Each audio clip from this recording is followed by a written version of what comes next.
Morning. Welcome to a second morning here on retreat at Laund prior to my ordination as priest on Sunday. Wow, these days seem to be rocketing past. I can't believe it's going to be tomorrow that the big day is finally here.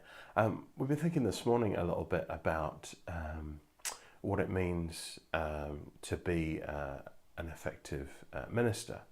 And we were looking at, and I don't know whether you've ever found this, and it might not just be a ministry thing, but it might be a thing that you struggle with work, or even being a student, or whatever. But whatever you're doing, you feel like you ought to be doing something else. There is that nagging doubt in the back of your head. For me, I might be sitting and doing some admin and thinking, oh, maybe I should call somebody or visit somebody. Or if I'm at church doing an activity or at a meeting, maybe I ought to be thinking, I haven't spent some good time with Shelley recently. Or if I'm hanging out with friends and having fun, I'm thinking, oh, should I be doing work? And there's all these kind of nagging pressures. And I think it comes from the kind of vocation that we have is not one that is clearly defined, that we don't have a set of tasks that we can tick off in the week, and have a sense of achievement at the end of the week that we have done those things. Sure, there are things that need to get done, whether that be, leading services, writing sermons, visiting particular people. There are things that have to get done. But at the end of that week, we don't really have that sense of completion. We have that sense of, well, I guess I've done the stuff this week. Did I do enough? Did I not do enough? And often I think our expectations of what we can achieve are somewhat bigger than what is actually possible.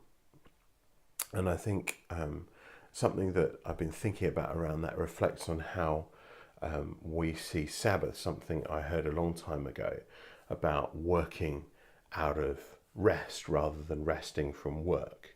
That if we, when we come to the rest point of Sabbath, we don't see it as, I suppose I better rest now after all this work. Oh, right, this is my rest period. And you take your rest period, and then you begin to work again from that rest period after it's over. And there isn't a sense in sort of crawling towards the end of the time before we get to our day off. And I think that has a better psychology around it and helps us, because then our week is just defined by the rest period, and Sabbath is for us. It's not for God, it's for us, because God knows that we need that time.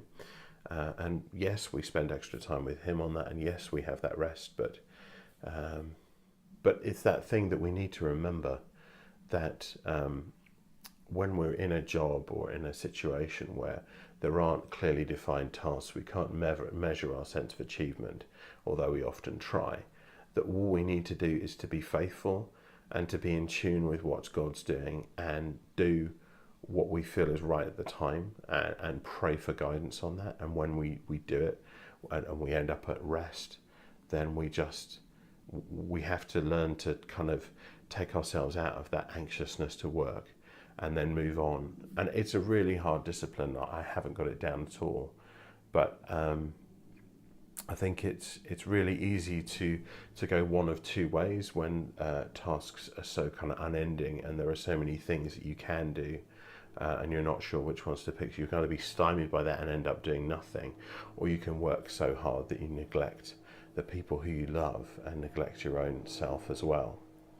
So I just want to encourage you, as I'm sort of learning this, as we're dive bombed by aeroplanes, that it's a real opportunity to take an opportunity just to think about where you are in terms of doing stuff in your life, and those tasks that you have to complete, and think about how maybe you can just be where you are, be in the present, be in what you're doing, and be satisfied with that, not always thinking about what you've got to do, what you could else be doing. Once you've made that decision to be there, that's what you need to do. And when it comes to that time of rest, just to do your best to be in that time of rest, not worrying about what you did or didn't do and what is to come, but to be in the present. So yeah, that's my thoughts for today. Thank you for those of you who've been praying. I really appreciate it. Please continue to pray as we prepare for tomorrow afternoon. And I'll speak to you again tomorrow. God bless, and I hope that's been some encouragement to you.